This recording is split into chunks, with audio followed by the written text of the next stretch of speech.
demarcating what's known as public and private sport. I think I've been putting public on this.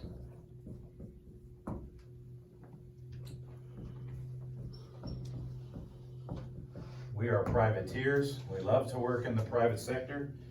Privateers are ingenious. There's creative discovery, ingenuity that's expressed.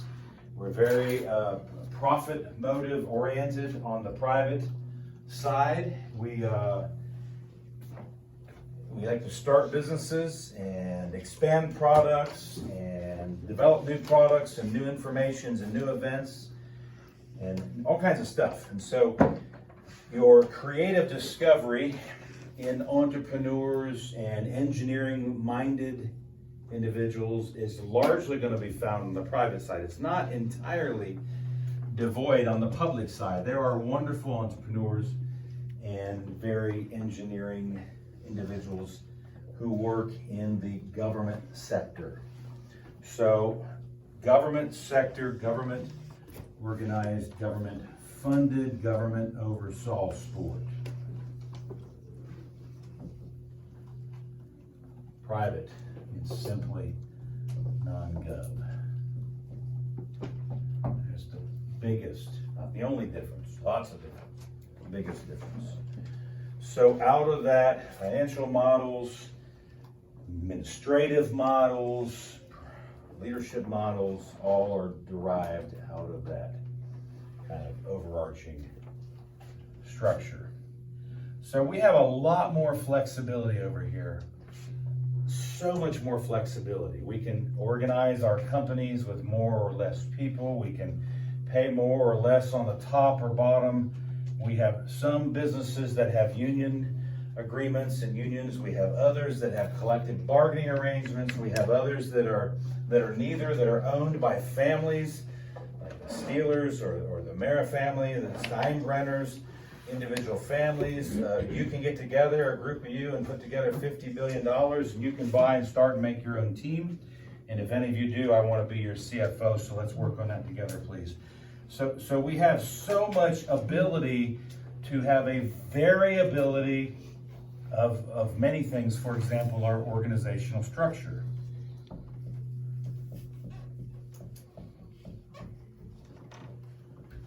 Nolan wants to start a company. He gets his dad to kick in $50 million.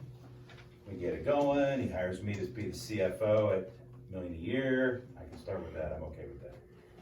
And he hires Zach to come in to be his director of operations. He hires Connor, and he gets 2 or 3 of you. And he wants to pay you more than you and you less than you. Doesn't matter. We can do that in the organizational structure. He can award any kind of titles he wants. He can give and take authority and responsibility. And the owners have all of that privilege to be able to manage the organizational structure and the human resource element, obviously abiding by human resource law. We don't abuse people. We have to pay them this. We have to give them time off. We have to do this and this is family leave. Pay their taxes on them. Yes, that's all a given. But there's so much flexibility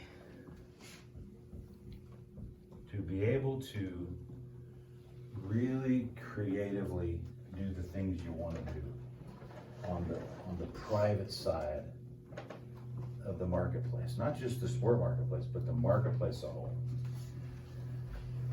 Now, it does come with its abuses. And so part of the reason why these guys like to regulate, not the only reason, but part of the reason why these guys like to regulate is because there are abuses over here that are dealt with. Remember, we are human, and sometimes humans don't always do the right thing. Obviously, in that parable of the talents, let me see, 2/3 of them did well and 1/3 didn't. They're human, and you're going to have a percentage of people that don't always do well, do right. Not everybody wants to live righteously. How many of us know that? There's a lot more money to be made on the wicked side of things. You know? There's always a Darth Vader out there trying to lure you to the dark side, of course. And they'll use money and power and prominence things to do that. So government has always regulated, amongst many things, to deal with abuses. But beyond that, and we're not going to really land on that, there's tremendous amount of flexibility for those of us with creative geniuses. We want to be our own bosses. We got great ideas. We feel like if they can be monetized, they can be profitable. And so that's the beauty of being able to play in the private sector. So our economy here in the West, if you've had enough Dr. Boulay classes, it is a free market economy.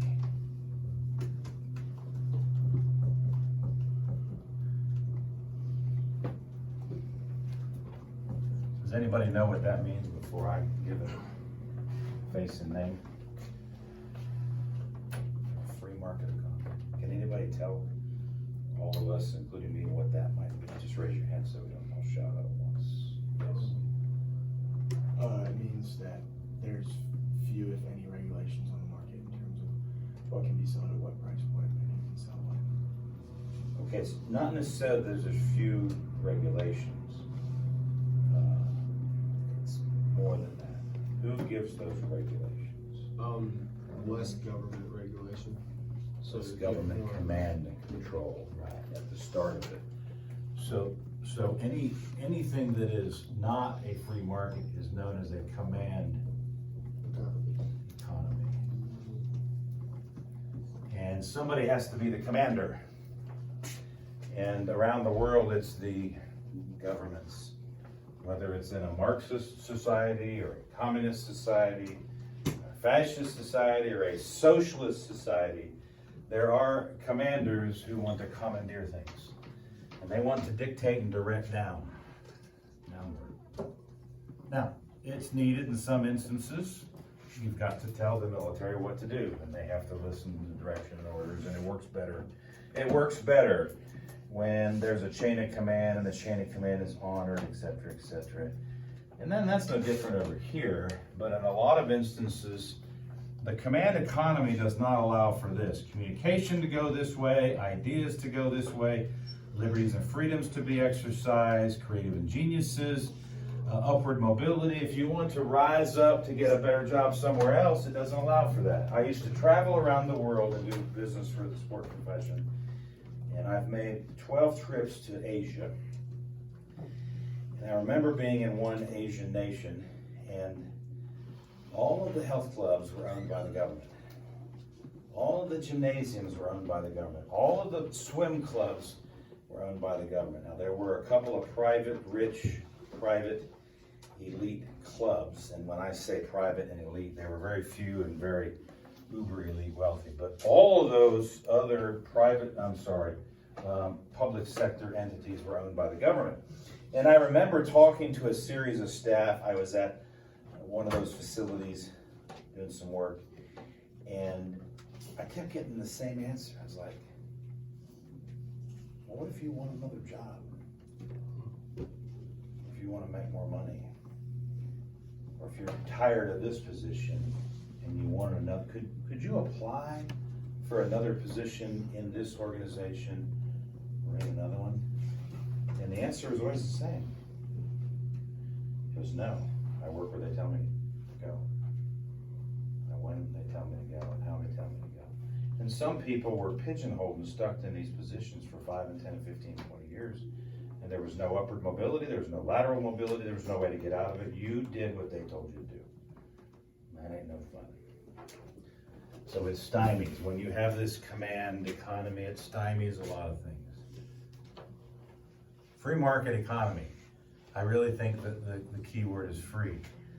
We are free to create our own structures, to go out and seek financing, to produce our own products, to market, advertise, and promote. Again, following government regulations, yes, whatever's in place.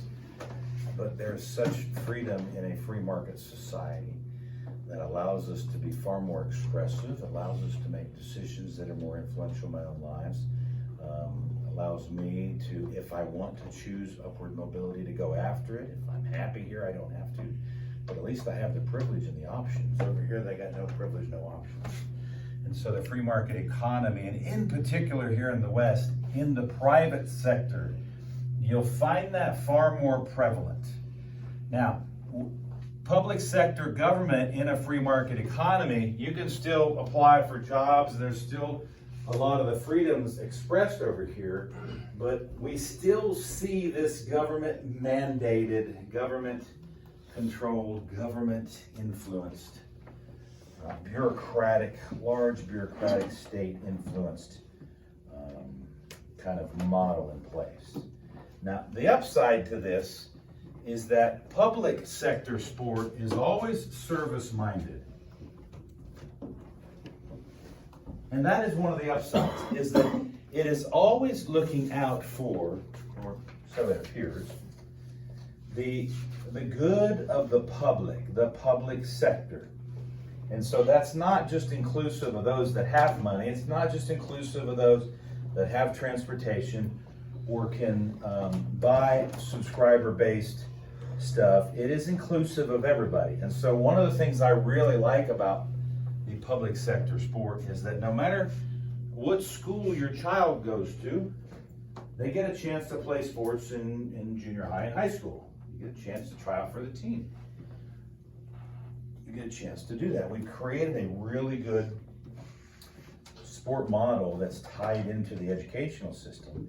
So it affords these opportunities to the millions of our citizens and even the non-citizens here in the West an opportunity. I pay for my son to be in my daughter's gymnastics this afternoon. My son just finished soccer with the YMCA. All of those are private pay. Therefore, there's a cost, there's a transportation issue, there's a lot of time allocation. And so there's a cost for those. And in the public sector, who's serving the very service-minded to the public, much of the public can't afford those additional ancillary costs or ancillary items to be able to afford that. So one of the great benefits of having a combination in the free market economy is that we do have a percentage of sport that's offered through the public sector, is that we can reach all of the masses. And I'm actually very proud of our local governments who have high school sports and have recreation departments, and even in our nonprofit sector, who's more private than public, although they have public resources supplied to them. Boys and Girls Clubs, for example, YMCAs, YWCAs, that tend to want to reach the social middle and lower classes of society. I don't want to see all sport relegated to just sport for the rich. We want to cultivate the masses.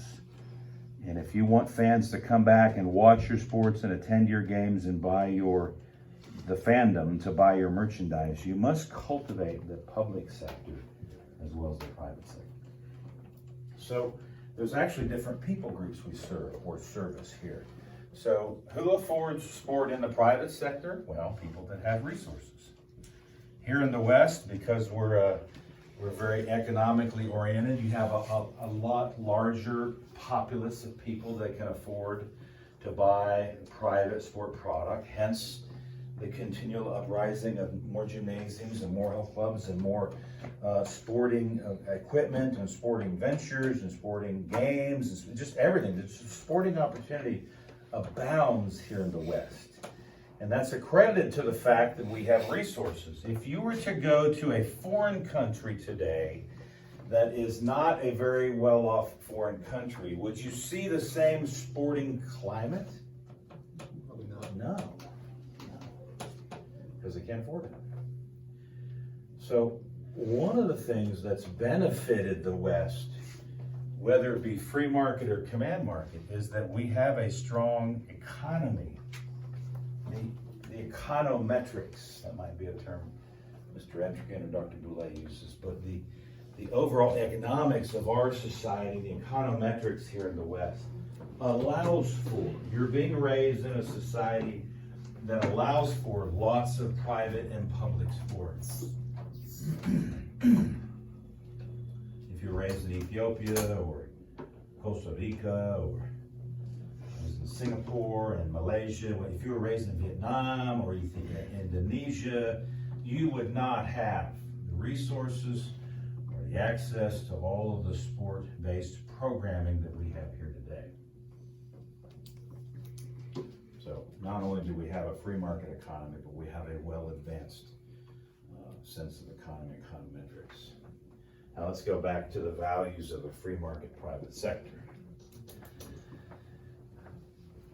The private sector allows us to be able to drive our growth. We drive it through creativity and ingenuity and ideas. We're able to build new sport products, advance old sport products, and be able to enhance the sport profession, or what I call the sport industry here in the West and globally.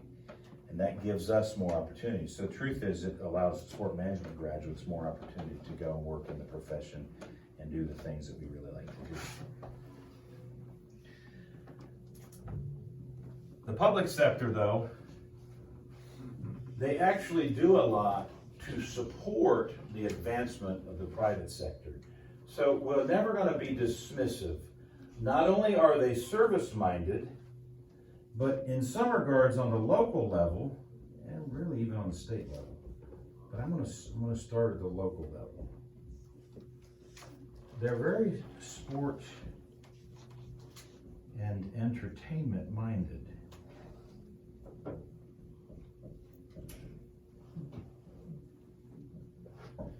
You see, it's people that organize cities, your mayors, your county council, your city council, your city planners. It's individuals that organize your communities, your metropolitan areas. The service-mindedness of them to support the local communities really has made them to be very sport and entertainment-minded. And so your community organizers, this is a great word to kind of summarize all them. Your community organizers, amongst the many things they're trying to offer the public, they want to offer sport and entertainment as a service back to the public. Your community organizers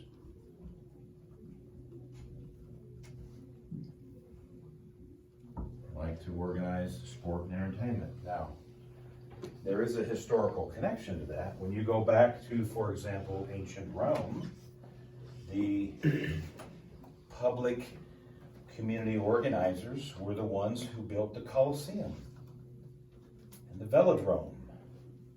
And I forgot some of the other words, it's been a while. The Pantheon, the Pantheons, for example. If you studied your sport history or remember. They were the ones who organized the games, the gladiatorial games, and all the other things that went on inside of those different facilities.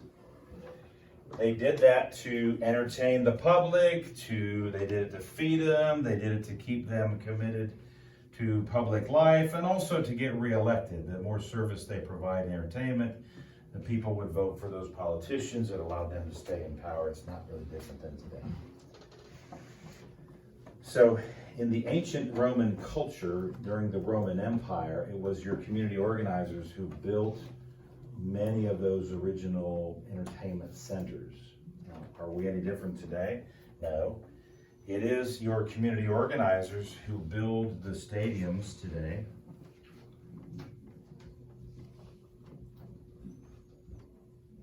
Who build the arenas. Who build the convention centers.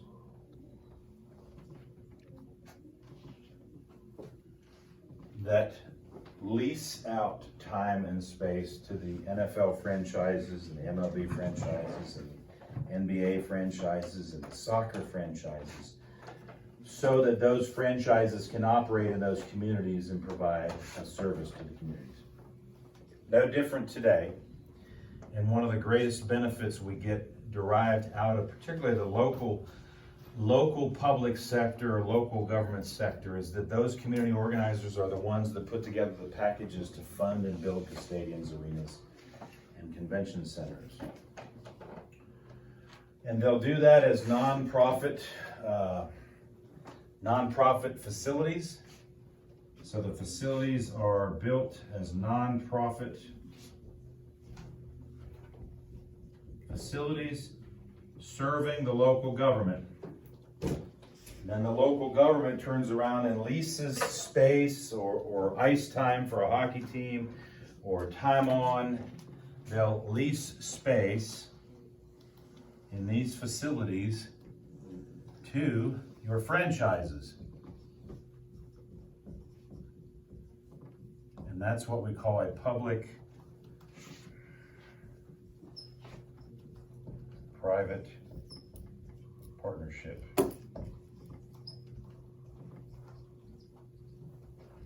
Now, can private organizations just build their own? They can.